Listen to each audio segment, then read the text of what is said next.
If you traveled back 300 million years and opened your eyes in an ancient ocean, you would think this is just another sea, but you would soon notice an unsettling silence hanging over the water. Beside you swims a strange creature. Less than a meter long, it has a crocodile tail, paddle-shaped limbs, an elongated skull, and rows of slender, outward-pointing needle-like teeth. It is one of Earth's early street reptiles to return to the water. Mesosaurus, it does not know this ocean is no paradise but a prison, slowly drying away 300 million years ago. Dinosaurs did not exist. None of the giant reptiles that would later rule the planet had emerged. Nearly all of Earth's land masses were fused into one enormous supercontinent, and modern South America and Africa belong to this single sprawling landmass. South of this colossal land lay a peculiar, landlocked sea, far larger than today's Mediterranean and almost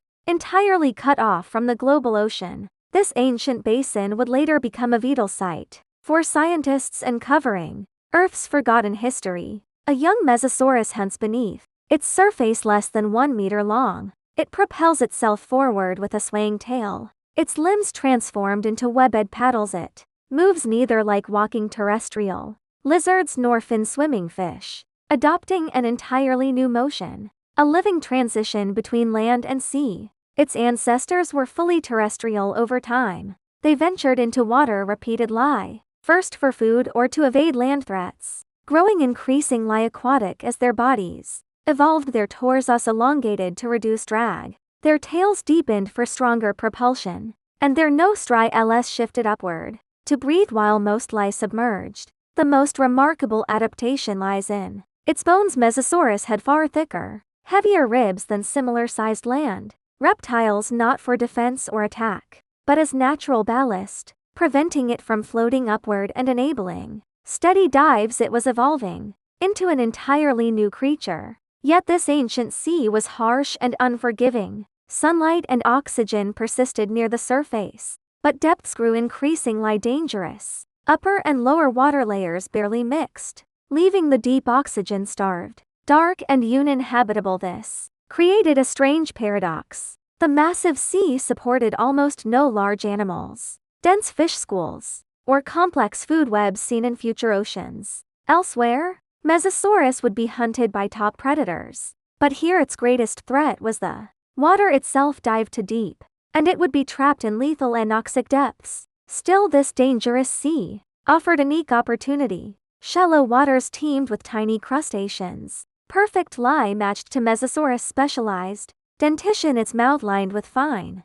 needle-thin teeth, formed a living mesh. It snapped its jaws shut instantly to trap tiny prey, surviving not by strength or size, but by superior environmental adaptation. Free of large predators, Mesosaurus thrived and multiplied. Its fossils have since been found across modern South America and Africa. This seems ordinary until you realize the two continents are now separated by thousands of kilometers of open ocean, a barrier no small Mesosaurus could cross. The answer rewrote humanity's understanding of Earth 300 million years ago. South America and Africa were fully connected. Mesosaurus fossils became stone evidence of continental drift. This tiny prehistoric reptile revealed the truth. The ground beneath our feet is never fixed or permanent. Mesosaurus knew none of this. It only sought food in the water, avoided land dangers, and fought to survive, hunting in shallows, breathing at the surface,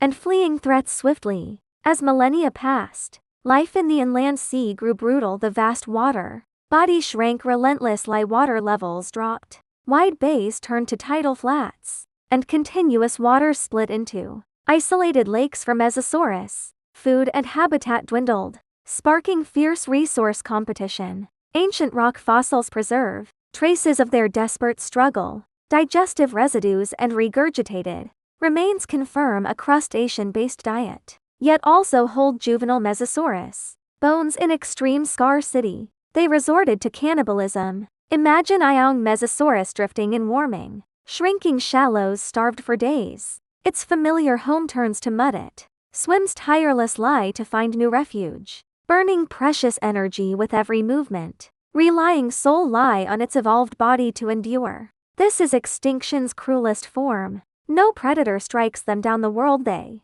perfectly adapted to simply fades away. Water once granted them freedom from terrestrial danger and evolutionary success. Now it delivers their end. Hundreds of millions of years later, humans unearthed their remains. Scientists long debated their classification. They bore reptilian traits yet possessed unique aquatic features unlike any modern species, leaving their place in ancient life hotly contested. One fact is certain: they were pioneers long before whales, dolphins, and marine reptiles ruled the oceans. Mesosaurus took the leap back to water. Countless species would later repeat this evolutionary journey. Whale and seal ancestors all once walked on land, but Mesosaurus came first, predating dinosaurs and most modern life on unified, human-free ancient Earth. Mesosaurus once thrived, adapting flawlessly to its world. But when the planet transformed,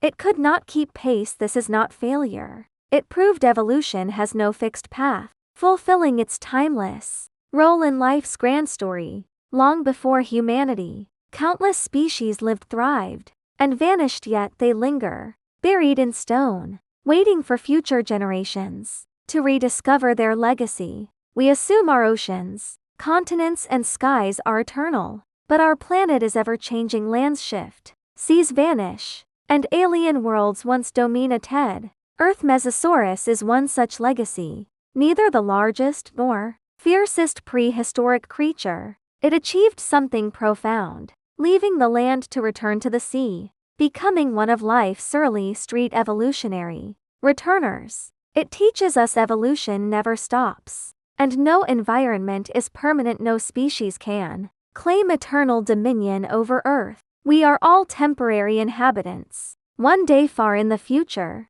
new life may uncover human relics, questioning the world we lived in and how we vanished. So when you gaze at the ocean, remember its calm surface hides countless lost worlds. One belonged to any reptile that journeyed from land to sea, adapted to an alien realm, and vanished alongside its fading home. It lived, it survived, it reshaped Earth's story, and it passed the future to new life. This is before us. We journey to the ages before humanity, to explore our planet's unseen forgotten worlds.